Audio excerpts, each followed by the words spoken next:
I don't even know where Artie is right now, and I know a lot of people don't know. We don't. Nobody knows. He's MIA, and who knows? I reached out several times. None of his numbers work. I tried to get a hold of the guy that represents him. I think he's just maybe finally kind of tucked himself away to try to get as healthy as he can, and then just laying low.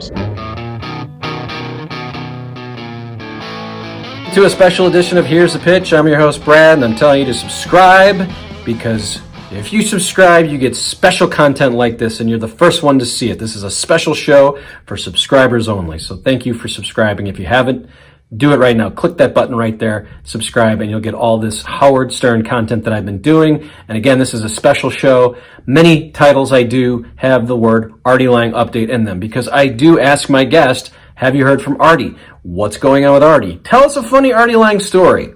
And so every one of those guests, because I am an Artie Lange fan and I want him to come on and talk to me because I'm a fan of his. I've met him a few times. I'm a big fan.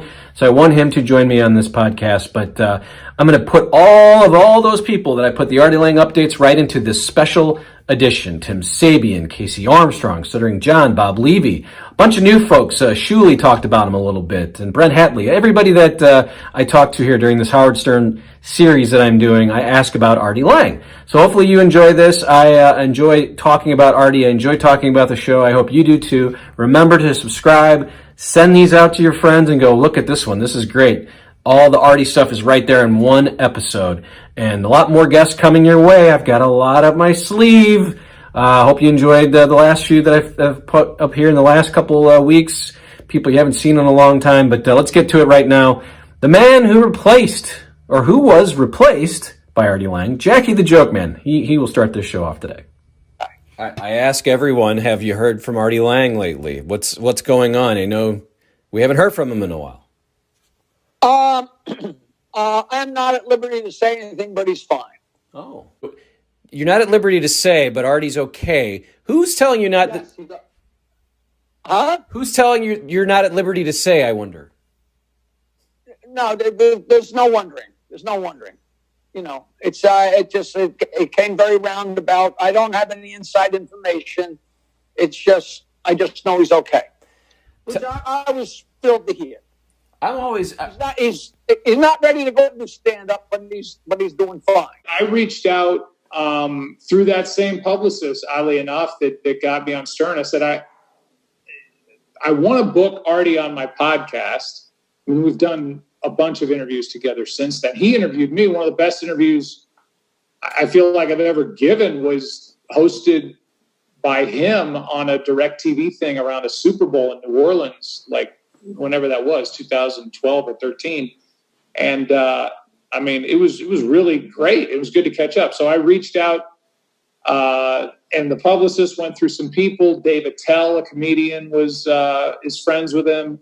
And I think he's just maybe finally kind of tucked himself away to try to get as healthy as he can, and then just laying low. So I don't know that he would do it. Maybe he would do it for me.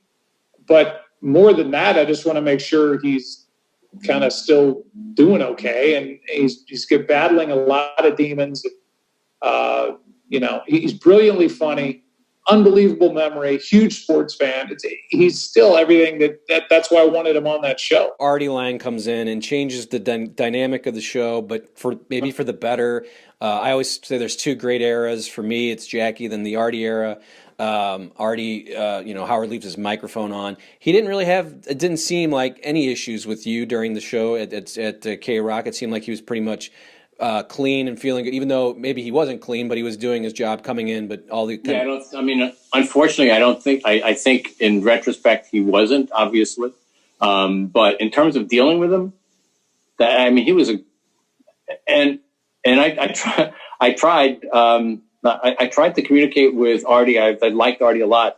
And tried to communicate with Artie, in some of his troubled times and failed, but Artie was a great guy. Or is a great guy, The only thing I don't like about Artie is a big Yankee fan. I'm a Met fan. But other than that, I can't think of anything we really disagreed on. And I he was funny. He was quick. He was a big fan. When he first came on, it was at one level. Then after he proved himself a success there, his agent and I had a fairly easy negotiation over, on moving him up. But I always remember being in Vegas one year for those shows, and Artie was so smashed while we're doing these shows that I was actually sitting hiding on the side of the stage with my fingers through the back of his belt loop, so that he was sitting next to Fred, who had the control board. Howard obviously always and still runs his own board, I think. And that every time Artie tried to get up, I would pull on his belt loop to not let him get up, so he couldn't tip over and probably fall into into Fred's stuff. But yeah, Artie was great on the show. He added a different dynamic. Obviously, he wasn't writing like Jackie was writing, but he was adding because he was a very spontaneous, funny guy who had a lot of great stories that just added to the show. Yeah, and I mean, you weren't there, and it was a different time. But how do you think you would have handled how his ending happened? I don't know. I can't second guess anybody on that. It was, we are who we are.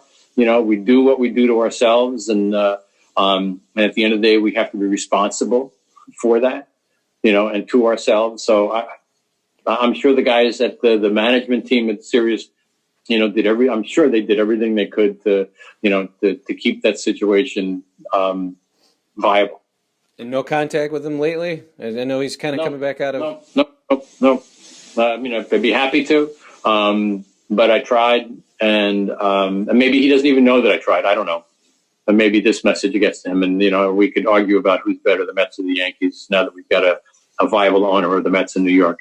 We're excited. Yeah. These times where Artie, I love Artie, I miss Artie, I ask everybody about Artie, but Scott, tell me about these times when you're watching him fall asleep or you're watching him fight Teddy or Sal. And I mean, did you have sense that there was issues with him, or did you feel weird about showing this, or was it, hey, it's a big party, Artie's laughing at it, it's fun? I literally had no idea he was doing drugs until after he would say it each time. Then I'd be like, oh, but then the next time I would give him the benefit of the doubt. And again, he must just be tired because he was up all night long. I don't know. But, there became a time when the eyes start rolling into the back of his head sort of stuff. And the eyes, the lids are like half open. And, I had a camera on him. I felt like I had to do my job and capture it, but I felt guilty for it. And the extent that it was funny and he played along, like putting the bed out there so he could take a nap during the interview. Who was being interviewed when he's sleeping there? She's talking about her was it Avril Lavigne or? She's talking about an award she won or something, and here's Artie just snoring on the bed. It was so funny. But so the extent we can make fun of it, it was great. But ultimately, it was sad. And Artie was a good friend and generally the funniest person that worked in that whole 20 years of the show. And I just hope he figures it out, You don't keep in touch with him, right? He changes his phone number all the time. Yeah. So I'll call him once a year, maybe, when I find a new phone number, and we'll talk for a little while, and then he disappears again. So, and just give me some of those times back in the late 2008s, 2009s. Things are breaking down, and what was it like for you just to watch that happen? And how's he doing? But first of all, I don't know how he's doing. I'm about 9 cell phone numbers behind on him, so I haven't talked to him in quite some time. I shoot him a DM here and there, but I haven't heard back. I hope he's good. I hope he's with his mom and his sister. The fact that he's not on social media, I think, is a very good sign. The fact that he's not anywhere really, I think, is a good sign. I think he's taking care of himself, what he needs to take care of, number one. As far as the Artie years, the end, I hated it. I hated every second of it because there was nobody more genuine. And I mean, he looked out for me when I got out there. He I got out there in 05, 06, November of 06. He invited me to his mom's for Thanksgiving, right? He didn't need to do that. He invited me to his mom's for Thanksgiving. On the drive out there, he was just schooling me on radio and being a comic and how, like, hey, you're doing this Killers of Comedy tour and, you know, you're not going to make as much as you should because you're going to be doing a lot of the material with Levy. But there's guys who are going to be making more than you because they're on the air. And so you got to be okay with that. And you got to understand that. You got to make a decision how you're going to get on the air and how you're going to be perceived. And I think we talked about it last time, but I'm just curious, like, how much you had to deal with him. Like, was it more Howard coming to you and saying, deal with him? Because there was a lot of issues there in the last 3 or 4 years he was there. How often did you have to kind of personally go to him and say, listen, man, let's get this together. What can we do to help? How many times did that come up for you? Every day. I mean, Howard and I would meet with him on occasion, but I had to deal with it. And because we were a family and so close that we felt the bumps in the road and you know, I didn't understand what he was going through until, you know, we got really into it. And it was heartbreaking. I mean, it was really heartbreaking to see one of your fellow comrades and, you know, friend and a guy with such a big heart and soul as Artie had to watch somebody to go through that. It's just terrifying. And I didn't understand it. I'm not a therapist, whatever, but you know, I was a friend of his, and to see him to go through what he went through. And then when he stabbed himself after I cut him loose from the team and it was horrifying. I still have shivers up and down my spine, even thinking about it. But, that's how heavy and how close it was and what it meant. And, you know, that podcast that I was on with Artie that time, it was just so good to see him. That was the healthiest I've seen him in a long time. And it made me feel good that, you know, hopefully he turned the corner, you know, but, you know, all you can do is pray. So, and hope for the best with guys like that. Yeah. And I don't want to go on, but I have a question about just what was that day like where you did have to tell him? Like, how did that happen? Can you kind of take me through? I know he was on the show and the next day, it was a Thursday, he wasn't. So it was clearly that day, right? Tell me, just give me how that happened, like just the details. Because it's interesting, I think, to everyone to hear, you know, someone you've heard every day and made you laugh and you're hoping is good. Now he's not there. I talked to him after the show and I walked him out of the building and I just, you know, gave him a hug and asked him to get help. And he did go to rehab for, I think, 24 hours. And then he got out of rehab and he went home and stabbed himself 7 times. And I remember sitting next in the hospital bed with his mom and his sister and Robin, and Artie was just coming out of whatever he was coming off of. And he looked at me like, and I'll never forget that look. It was so chilling. It was like, if he could get out of that bed, he would strangle me. That's how I just, you know, and he couldn't talk. He felt pathetic. I could see, you know, just the pain in him. And it was a very heavy moment. And I just, you know, I'd rather not think about it. No. Okay, I'm not going to continue. Have you talked to him, though? Have you heard from him since the last time we talked? Is it? No, I reach out to his manager every once in a while to see how he's doing, but he's kind of laying low. You did say you texted him. I know he's coming out of hiding a little bit. If you talked to him or had any conversations with him via text in the last couple months?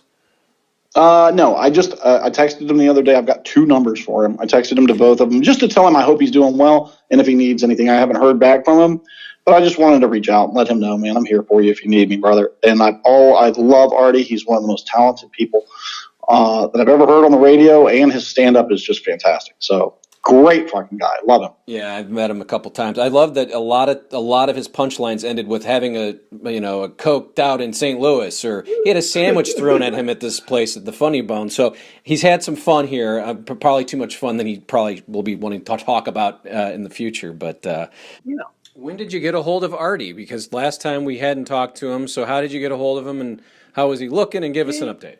He was out of. He got out of the hospital, and I think Ian went to his apartment I'm not sure. And it wasn't long after that he had some more trouble. And then as far as I know right now, he's doing fine. I know for a few seconds he did a podcast with somebody, and then I think he was talking about maybe taking a gig. But then the whole pandemic completely obscured everything, because even if somebody wanted to work or was ready to work, they couldn't work. So everything is obscured. So who knows? I just knock on wood. I hope the guy's doing good, because I love him. He was good to me. He did the foreword to my book. Now he's been in my documentary, and whatever. I wish the best for him. And, he teeters, addiction's a rough thing. I got 20 in a month. I'm going to be 20 years sober.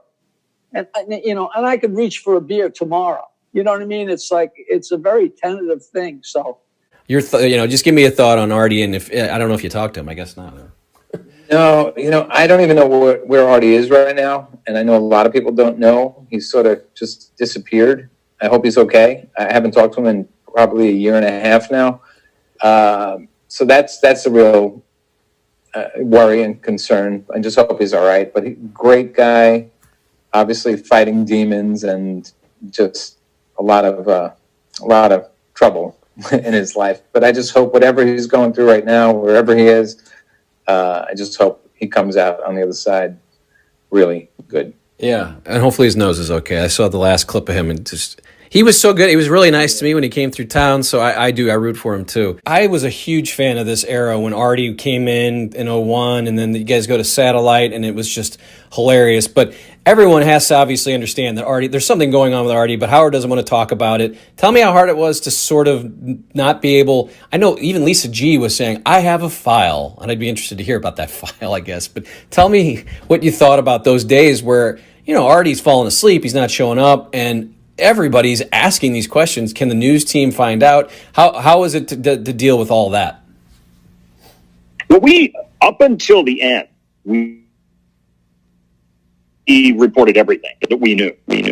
And Artie was not happy always with that. And maybe, who knows, Howard may not have been happy with that. But we reported him extensively. Then Howard took, and he was concerned about, Artie is for us, Artie was a news story, and we covered it aggressively. Well, and what was it like just seeing him sort of, I have to say, deteriorate, Well, it was, Artie, even in good days, really liked to control. He didn't like being covered by somebody like me, because I would report what happened. I reported what I saw, and he didn't care for that. And it was not always flattering, obviously. I mean, I remember one time toward the end there where he was doing an appearance in Philadelphia, a book signing, I think. And I went over to Hoboken, I think, and there was a party bus, so we were supposed to leave, and the book signing in Philadelphia was, say, 7 o'clock or something like that, and 6 or 6:30 or something, and Artie's clowning around, and we're not actually going to the book signing. We got hundreds of people waiting for him at a bookstore in Philadelphia, and I'm just like, what is this? Is this the way you treat your fans? And I reported that. I mean, everybody now is wondering, where is he? I'm sure you probably don't have a chance to talk to him or have his number, but you are a hard-scrabble journalist. You got to find out where he is, Steve. What do you know about him? Do you know anything about him? What was the last contact you had with him? And where is he? What can we do? He showed up doing a podcast, nose all messed up, and now we don't know where he is. I have no idea. I mean, I covered the Stern Show when I was there, and now I don't cover that beat anymore. So I don't know. And Artie and I were obviously not friends. It's a national news story, though, Steve. No, I'm just kidding. There was a lot of bits on the air, him falling asleep, and they're funny. Unfortunately, now that we know back revisionist, it's not funny, but there are so many. So how do you guys tap dance around? This seems weird, but it's funny. It's good for as Howard always said, it's good for the air. So right, I mean, it had to be that. as we got to, I remember the day when we found that there was heroin. I was like, "Oh my God, are you kidding me?" And it was just, it was heavy. It was emotional. It was just, everybody dealt with it their own way. But Howard and I kind of sat down and just, what do we do? We're kind of at a loss. I can't fix it. We can make decisions that affect the business, but I can't fix Artie. I can't take away the pain. I can't take away, what he's going through. So it is what it is. So we saw that you did this podcast back in January, and then he kind of just went off the face of the earth in April. Was that the first time you'd kind of gotten to really, because it sounded like he really wanted to apologize to you. And then I know people are just like, where is he? What's going on? Have you had a chance to talk to him or know what he's doing? That was probably the third time that I saw him. I saw him, he was getting back on his feet. He really looked the best that I've ever seen him. He lost weight. Yeah, no, those were fun years. I don't know if you talked to Artie. I was just curious if you've heard from him or how's he doing? Nobody knows. He's MIA and, who knows? He'll pop up and they'll start doing 19 different podcasts, He just said he had demons that I didn't even know about. I just thought he drank. I thought we were both drinking. You know what I mean? I did do coke back then. He used to yell at me saying, "Hey, you can't do that. That's bad. That's terrible." Like somebody would shake my hand and give it to me. And he's like, "Throw that out," And for me to find out he was doing heroin, I was shocked, truthfully, because I just thought he was drinking. And then, it's hard to if you can hide it that much from somebody you're with a lot, it's really weird. You guys became really pretty tight, right? And I think when you picked him up from rehab or drove him to rehab or both. Yeah, well, I got him into that rehab because I was just like, look, we're doing this and this is it. I'll go with you, because I was trying to get off Xanax and that because my doctor fucked me up on him. And, I got him to agree, come down and meet the people. They wanted to take him that night, but he goes, "I can't go tonight." So they worked it out. They got him, took him there. He called me and he's like, "I'm getting out." I went and picked him up. Totally back to the way he was way before this. You understand? It was like, I heard it in his voice. I seen the way he was. And it was an amazing feeling to see that. And then he, there's too many people out there that would do anything to hang out with him, and they would get him high. You understand? They would do it, and that's a bad thing. And that's the hardest thing. And that's why I think him disappearing right now is the best thing. Not hearing about him, not talking to him is the best thing that can happen to him right now. It's got to be good. I know you did this podcast a few years back, but do you talk to him? Have you heard from him? God, it was a while ago. Now I have it. I was with him the night that Crashing premiered on HBO. What is that? 4 years ago? Whenever it was. 5? I don't even know. But he was straight, he told me. But that night, he called me and said he wanted to get high. And I thought he was lying. I said, "Come on." He said, "No, man, I really need something. Can you find anything?" And I hadn't been looking for that stuff for many years. And I said, "I don't know who to call. I'll call somebody." And it took hours, but I found somebody. So Artie met me at this restaurant with this guy. He got his stuff. We both went to his room. We had a little fun. I'm not going to lie. I was involved as well. And then I swear to God, everything in his life changed the next day. Like every bad thing happened to him from that night on. Now, I don't know what he was doing before we hung out. I tend to think he was doing plenty. But he presented to me, "No, man, I'm straight, but I just can't go to San Francisco with the HBO executives. It's too much on my head." Junkies say stuff like that. And I was never around Artie on a daily basis to know any better. But I'll tell you, everything that happened, the getting caught, going to jail, it all started to happen from that night. And you think about a guy that's got a best-selling book on the shelves. He's got this show Crashing on HBO. He's got a podcast that was making a ton of money. And he's on stages everywhere in the country. He's making millions. And then it all goes. And I don't know where he is now. No idea. He ain't getting high. He's not in jail, or else we'd all know. So he must have made an obvious, thank God, a really big change in his life to rectify things, but no one's saying where he is. Yeah. No, that's what's crazy. No one's talking. He just did something with Nick DiPaolo, I guess, and it was very weird. It was quick. I heard that. It was quick. I heard that, but they wouldn't say where you are. It was weird. Yeah. And everybody I have on this podcast, I have to ask, like, do you have a chance? Have you talked to him? And just give us one of your favorite Artie stories. If you have any update, it'd be great if you could say, I actually talked to him yesterday. No, I haven't. Artie's been hard to get a hold of, and when Artie was going through the lowest of his lows, I reached out several times. None of his numbers work. I tried to get a hold of the guy that represents him, and I can't. I've been trying to. I'd love to have him on the air. I'd love to just not have him on the air, but talk to him as a friend and tell him I'm thinking about him and I'm proud of him. I like Artie as well.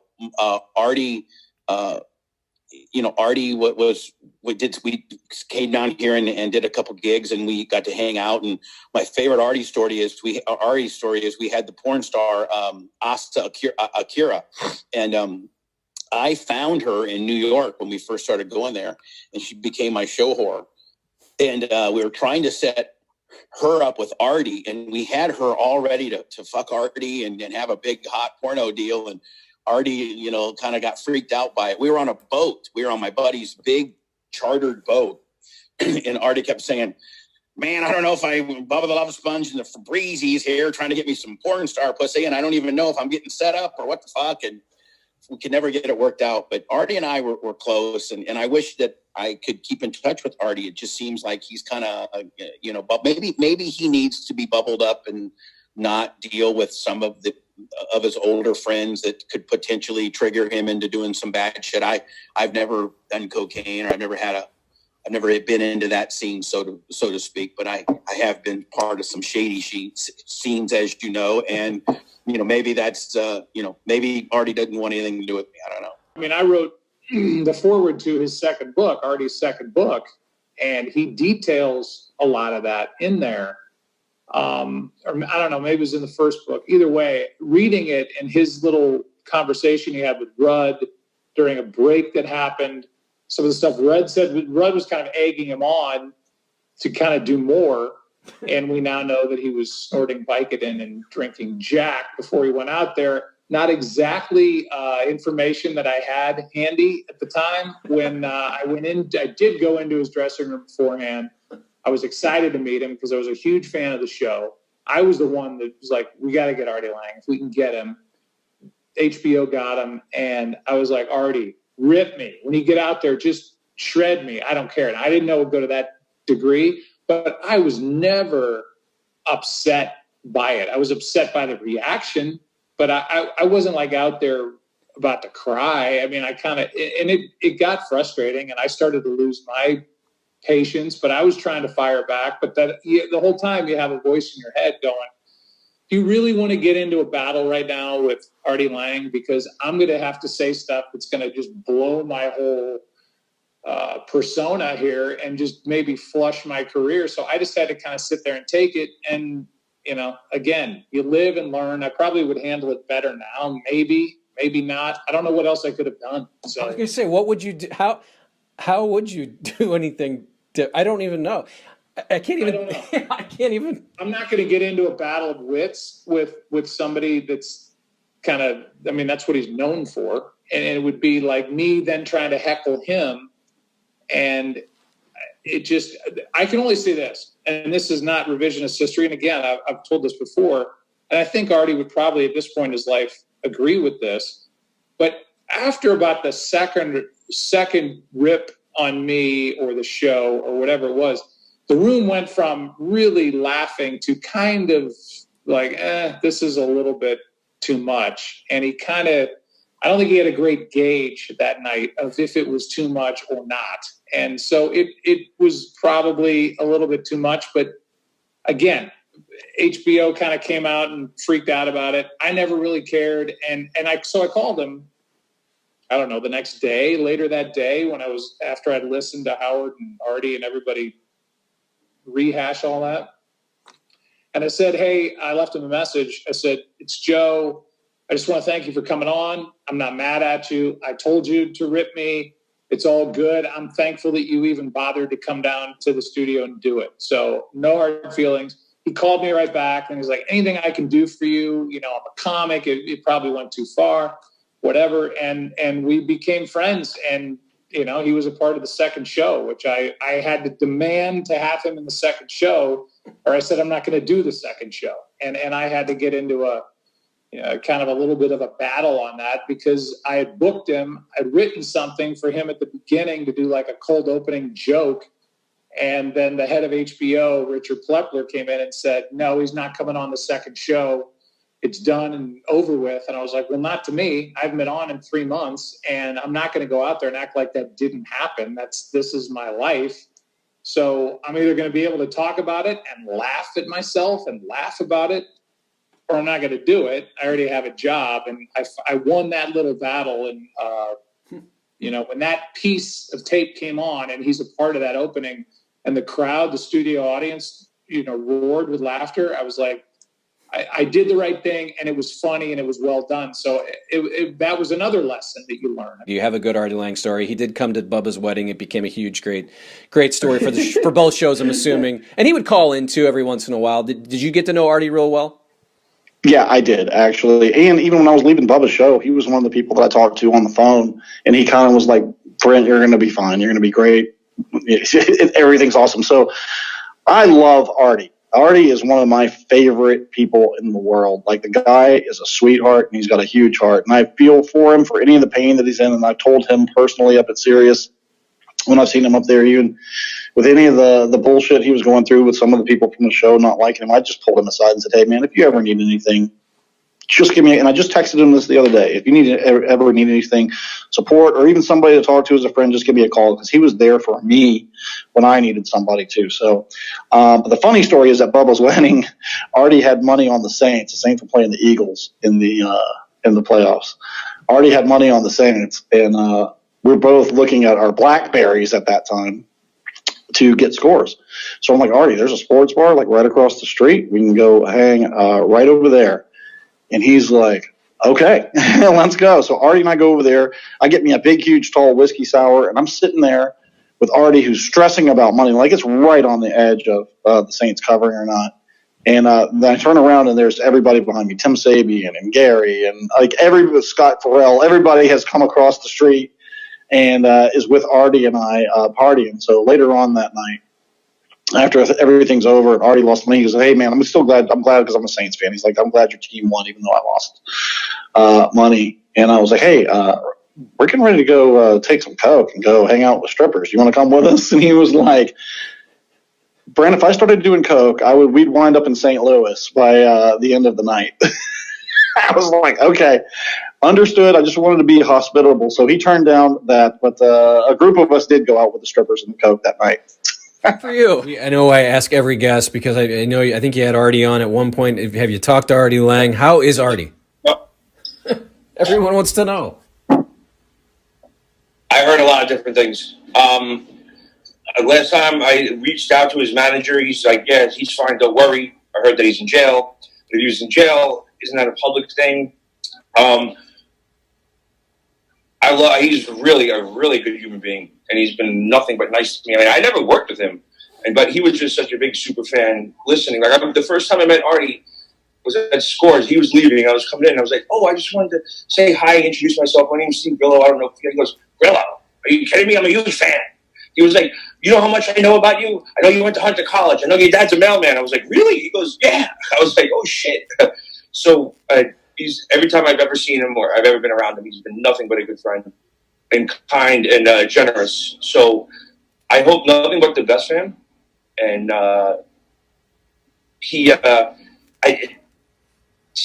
think we know if something was bad, so let's just leave it alone and think everything is good. And then it's so good that he just wants to be alone.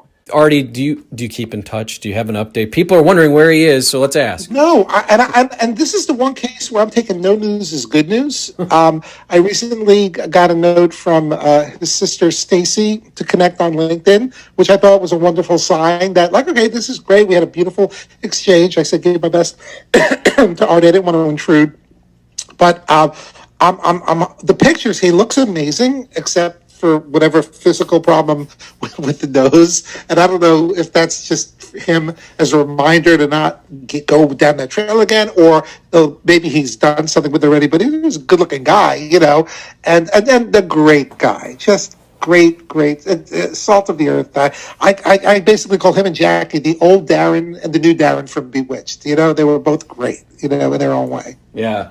No, Jackie was on here, and I was trying to say, Jackie, why did you leave? And he pretty much just said, I was drinking and I was going to get divorced and I couldn't wake up. And I see a lot of comments of people going, he's not answering. Why won't he answer the question? So it is funny because he did leave the Beatles, as you know. You know what? There's a documentary that's supposed to be coming out on. I know I spoke to the to the director on camera about it, but I think he dives into it in more depth in the documentary. But look, I think they call this bluff, and sometimes when that happens, it's like, what do you do? And I think all those things added up. But he looks great. I think he's healthier now than he's ever been. Jackie, that is, and Artie too, hopefully. But it was a run. It was an amazing run. Vegas thing I want to go back to because it was, again, you and Artie having how much fun did you guys have? Do you even remember it? And it was probably the first time we really saw Artie get out of control, and everyone just thought it was kind of alcohol. Artie was we did the one show where Artie had he drank his ass off, and he actually blacked out in the middle of the show and woke up out of his blackout. He was up, and he was hours later talking to Henry Hill in the casino. But what happened in between was he was supposed to make an appearance at a strip club, and I remember Gary was like, I'll do the appearance tonight, and you take my appearance tomorrow night. And he's like, no, I'm going. So it was 5 PM, and his appearance wasn't until 7 PM. So he jumps in a limo, and there was nobody else with them except me. So I jump in the limo with him, and I'm kind of babysitting him. And it was crazy. He's running around the bar and the strip club, and he's it was out of hand. He was out of his mind. And I actually called Ronnie, and I was like, Ronnie, can you get down here because Artie's out of hand. I don't know what the fuck's going to happen. And he's like, yeah. He goes, I'll send him. We had another security guy. He's like, I'll send him. I'm like, okay. So I'm waiting for this other security guy to come.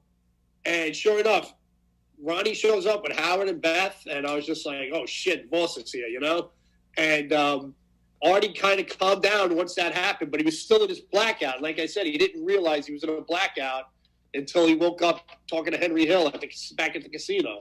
So he had fun. We all had fun. It was a great time. I mean, Artie, I love him. Heart of gold. I mean, we went to the strip club, and the guy handed me $1,000 in funny money. He was just like, yeah, have fun. And I'm like, holy shit. Wow, Artie, you're the man. This is great. You two seem like kindred spirits. But I was curious because on the air, everyone was having these debates as we got into the later 08, 09. Is Artie sick? What's his problem? You were kind of friendly with him, right? And did you? What was the? We knew there was something up, but I didn't know it was heroin. I knew he was doing something. He was on something, but we didn't know. And we all cared about him, and we were all like, Artie, you all right? You're right. He's like, yeah. And then one time on the air, he went on the air, and he said that I knew what he was doing. I knew he was, taking drugs or whatever. Which I knew he was on something, but I didn't know it was heroin, like I said.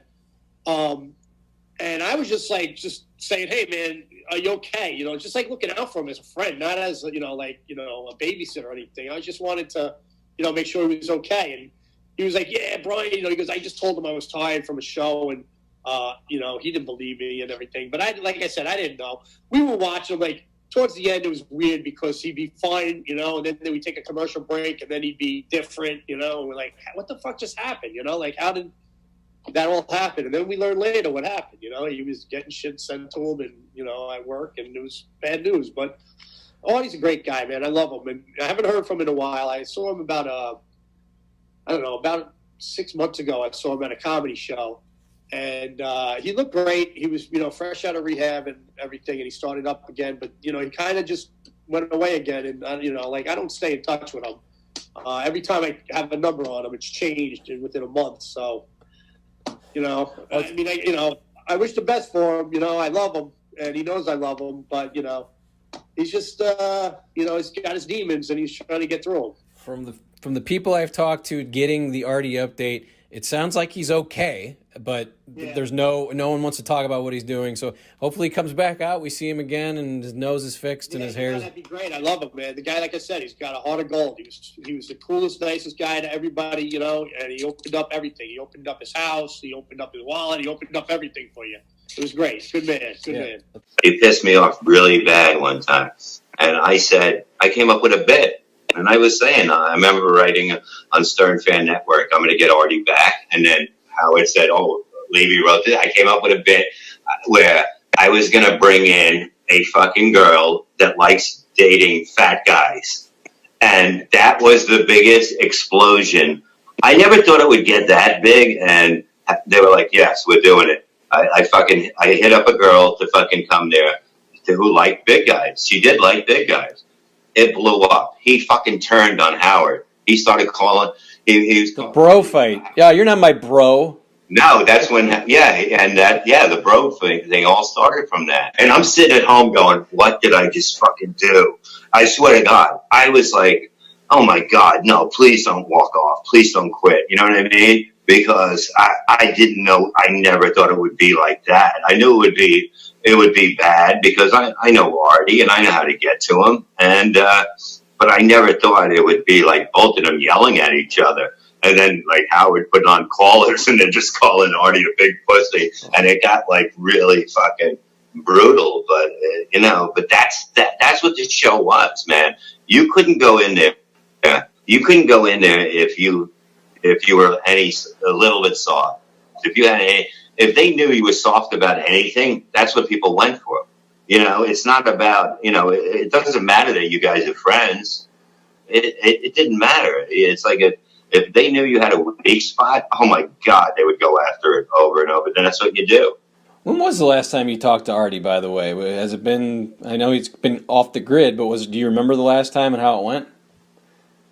Oh, we just texted, you know what I mean? We texted, with the same thing. You're doing good. You're doing good. Yeah, I love you. I love you. We always say we're like brothers. But, I just don't know. I don't know what was going on, I don't know. It got to the end. We were doing shows before the last time. And that's when I realized that, man, he fucked up, and I was trying anything to get him to just stop doing this because he wasn't doing comedy for the reasons that, he kind of told me. And it was just it just got to the point where it was like he was addicted so much that if he didn't do it, he couldn't time. Was this year you're talking about? Like this earlier this year? No, it was before that. It was the time before the time before he got the drug court. You understand? Because he was a mess for a while, and I was like, I did everything to fucking, had him and saying shit to me like, if he wasn't on drugs, I'd probably kill him. You understand? But I tried so hard to get him to understand, and we had good times during it, but it was like it got ugly a lot of times because that's what drugs do to you. I'm telling you, it's like, here's the biggest thing to know that you have a drug problem. When it starts affecting other people, that's when you know. It was when Artie first started, he was so quick. And the fact that, and the more I've talked to a bunch of the guys during this kind of series, it's, he was one of the only guys that had an open mic. Howard didn't let Fred have an open mic, but he's like, Artie, mic's open. Open mic. And that's one of the things I loved when I did the show. Howard always left my mic on as well. The way the Stern show is set up, you got Fred, you got Benji Bronk, and I was in the middle, or Artie would be in the middle. Fred and Benji write jokes constantly. And there's a little bin in front of where I sit, and you throw these jokes on big pieces of paper in the bin, and then Howard can read the jokes with a camera that's pointed down right onto his computer screen. So people don't know, but 80% of the jokes that Howard says are written by Benji or Fred. I didn't write them. I just said them because he left my mic open. Same thing goes for Artie. You cannot write as quick as Fred and Benji. It's impossible. They are so quick. So I just spoke. But yeah, Artie was an open mic guy. And I don't think there was a better time there. And the thing about Artie, the really sad thing is, I think part of the reason why he went over the edge, especially after losing the Stern job, Artie's dad died when he was young. He never got over that. And then Stern kind of abandons him, never talked to him again. So I think it's a question of Artie dealing with the two most important men in his life just leaving, and maybe by now he's had a conversation with Howard. I know Howard said things in the press that must have made him feel a little better, because Howard didn't know how to treat it. He felt a little guilty. He had told me once, I felt guilty that maybe we were letting this guy get all effed up on air. It was jokes, it was fun, but in retrospect, I didn't know what I was doing, letting him do that without insisting on him getting help. So Howard's got a little guilt. And when you're a Jewish guy from Long Island, it's a lot of guilt. So maybe they've spoken since then. But I know that's got to hurt Artie. And that's definitely one of the reasons why he spiraled out of control, I think. It was hard to watch, too, because there's a lot of bits where Fred was like, I don't know, he just seems out of it. And Howard's like, oh, he's just tired, And that went on. After a while, it got kind of annoying, but still funny, the fact that it became a story for them to. Guy was passed out. Passed out in the chair. And then, Howard's not an addict, so he doesn't know the behavior. Fred's not an addict. Robin's not. There weren't any people in the studio to understand those highs and lows of anger. That's an addict behavior. The lies about I couldn't come in, I went to the doctor, I had a cough, I had a urinary tract infection. Those are all lies that junkies tell because they want to get high. If you're late, it's because your dealer wasn't there on time. If anybody in that studio had a problem with drugs, they would have picked up on Artie early. But by the time they figured it out, it was too late. Now, you love Artie, right? Yes. Yeah. The guy is such an amazing person. And I know that everybody knows that he has his demons, and it's a tough road for him. But if I could tell you, honestly, the guy is one of the most caring and thoughtful, unselfish people you'll ever meet in your life. He just doesn't understand it himself, which as much as you try and tell him, he doesn't care, which I think he's a great guy. Yeah, and I've met him a couple times. He came through town, and I met his manager at the time was Tim. I actually even had his sister's number, Stacy, for a little bit. Yeah, and we kept in touch for a little bit. Awesome. And I just feel like Artie, it's sad because I guess he's just completely taken over by the demons of these drugs, and he was just such a key member of the show too.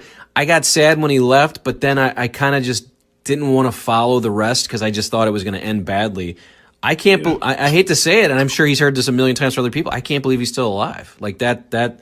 So hopefully I saw that he was in court 3 weeks ago, and if people want to see the YouTube video of that, I mean, it's sad. His nose is inward, and he's begging the judge to basically just for one more shot.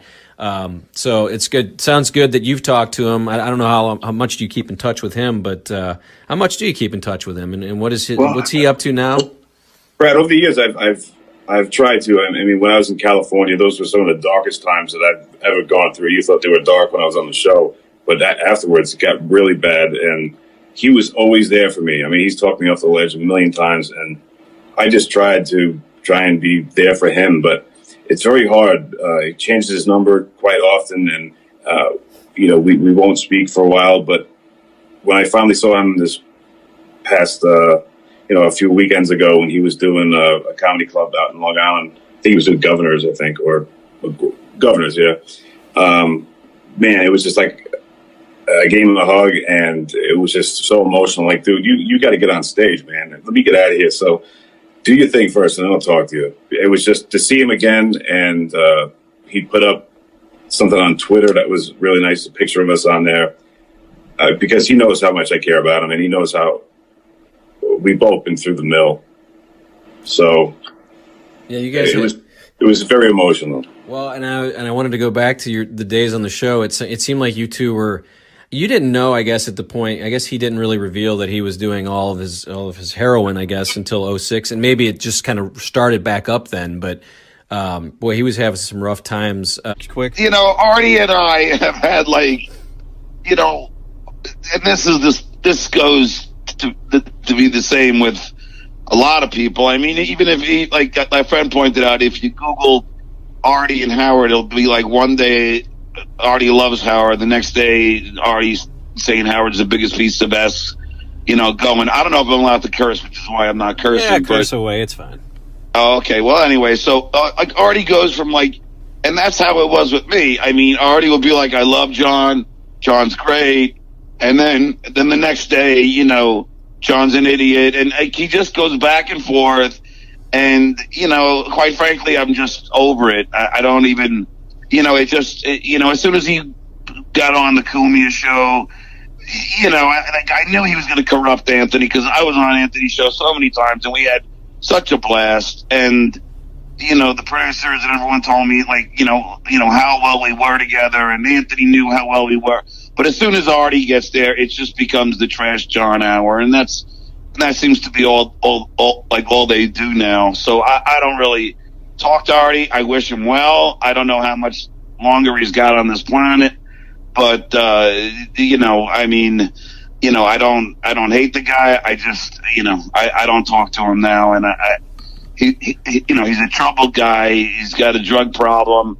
I mean, I do his podcast and, you know, do Anthony's show, and Artie's nose is bleeding from, you know, snorting heroin. So, I mean, you know, the guy is on a death wish. So, you know, you got to feel bad for him that, you know, that he hates his life that much that he's got to, you know, do drugs and, you know, I don't know, literally try and kill himself. That's what he's doing, and he's doing it in front of people's, you know, so people can sit and watch him. I won't watch Anthony's show because I don't want to watch Artie die, and that's just what it is Artie, you know, he's talking in the nasally and his big nose from all the heroin that he's snorting. It's just, I mean, the guy's trying to kill himself. I mean, and it's sad that he doesn't have some good friends out there to just intervene. But I guess he just doesn't care. Yeah. Well, what an uplifting way to end the show here today.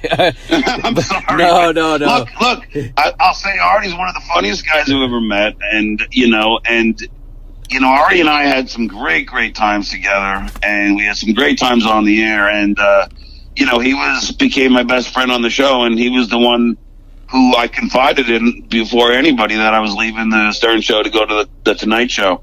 And just to give you I'll give you a funny story. Artie knew that I was leaving the Stern Show in March, and I had come up with this bet with Artie that he couldn't hit a fastball thrown by a female softball pitcher. So that was going to happen in Vegas in April, and now, you know, Artie knew I'd be out of there in March, and we had $1,000 bet. So while we were talking about the bet on the air, Artie starts going, John, put the 1,000 on the table, put it on Howard's desk now, put it on his desk now. And I'm like, why? And Howard's like, why, Artie? If John loses, he'll pay you in Vegas. And Artie's like, no, just tell him to put it on the desk now, because Artie knew I wasn't going to be there with him in Vegas. I'll have to go back and listen to that. I also... Yeah, it's so funny. And I knew why Artie was doing it, but Howard had no clue. And it's hysterical. But that's the kind of thing, like, Artie and I really had so much fun on the air. But I'll tell you this, if any fan wants to watch literally my favorite hour on the Stern Show, and that involves Artie, it's me and Artie, and it's after we got back from, I think, Columbus, Ohio, doing stand-up. And I go over, the first half hour is me going over what Artie ordered at the Steak and Shake drive-thru. It was literally like freaking half the menu. And I goof on Artie for a while, but then I talk about how I drank orange juice and there were maggots in it. And I start going to throw up and making those noises that you do before you drop. Artie then immediately thinks I'm trying to get a lawsuit against Tropicana, and he starts goofing on me. And it literally, after the hour, Scott DePace, the director, pulled me aside after I got out of the studio and went, John, That is in my top 10 of funniest hours ever on the Stern Show. So if you want to Google it, just Google Stuttering John Artie, Orange Juice and Maggots. And I'm telling you, if you YouTube it, it is the funniest hour that you'll hear. I'm telling you. I can do Artie what he was doing. He goes, that Continental Airlines.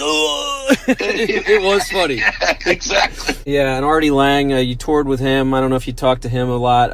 I know a lot of fans. It's really weird. I actually just talked to Stuttering John, and then friends of mine are like, "Oh, you," because I don't listen to Howard as much as I used to. I felt like the day Artie left, it was like, oh man, that's kind of the end of the show to me, and I haven't listened. But with Stuttering John, it really felt like an end of an era, because then they bring in Richard and Sal, and it was just different. But a lot of my friends are like, oh, no, you got to go back and listen. And I used to love Artie too. But how are you talking to Artie at all, and how's he doing? Obviously, I see him once in a while. He's doing a podcast now, and it's really funny. He's doing good. I see him out in the clubs in New York City. He's hanging in there. You guys had... So, he's still around. He's kicking. Any good road stories from those days when you guys toured? Because you guys got to. Well, I know he played Carnegie Hall, and you start finding these big areas, these big stages, these big rooms. You're not playing the Funny Bone anymore. Now you're playing 3,000 seat. Do you have any fun?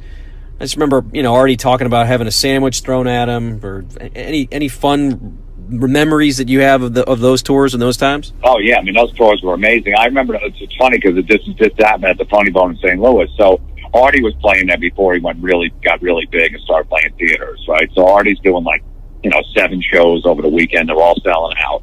So Artie's up on stage doing a show at the Funny Bone in St. Louis, and the waitress comes up to the table and she has 10 shots of Jägermeister on a tray, and Artie just stops at 7. He goes, okay. He goes, which one's mine? She goes, they all are. And he goes, what do you mean they all are? She goes, someone bought them for you. And Artie goes, I can't do all 10 of these shots. And the whole crowd just starts booing him and starts to chant for him to do it. So he drinks all 10 down, one at a time, 10 in a row, right down, and then he finishes the set somehow. Now, I'm there 2 weeks later, and I'm drawing a lot of a certain crowd, too, and they send 10 shots up to the stage. I go, what is this? That is for you. I go, I don't drink when I'm on stage. They go, no, Artie. And they're like, Artie was here 2 weeks ago. We get all 10 shots. Come on, man. They started chanting. And I just said, hey, look, I'm telling you right now, I'm not Artie Lange. I go, I'll do 1 shot and that's it. I'll drink afterwards. I don't drink during my show. And they were booing and stuff. I go, I don't give a shit. I was giving the crowd the finger. I go, you can boo me all you want. I'll do 1 of these and that's it. I'm not doing 10. So I wound up just doing the 1. But I had to shut that down, and then I told the waitress, I go, look, if that happens again, just put iced tea or something, fake, make that it's not a real shot, and I'll just do all 10, so I don't have to deal with that abuse. Those are my people, Jim. Sorry. That's what I love about St. Louis. So that was a special edition. Again, more podcasts coming and more interviews with ex-Stern members. Give me some ideas of who you want to see. I'm putting out invites to everybody and getting some help. Hope to get a few of these other guys back on once again that have been on already before. They seem to have enjoyed it. I enjoyed having them on, and I appreciate everybody commenting and enjoying these programs. I will continue to try to get Artie Lange updates for you, and hopefully we'll get Artie right here on the podcast. I'm a big fan. Met him a few times. He was a great dude to me, and hope everything's well with him. Thanks for watching, and we'll see you next time.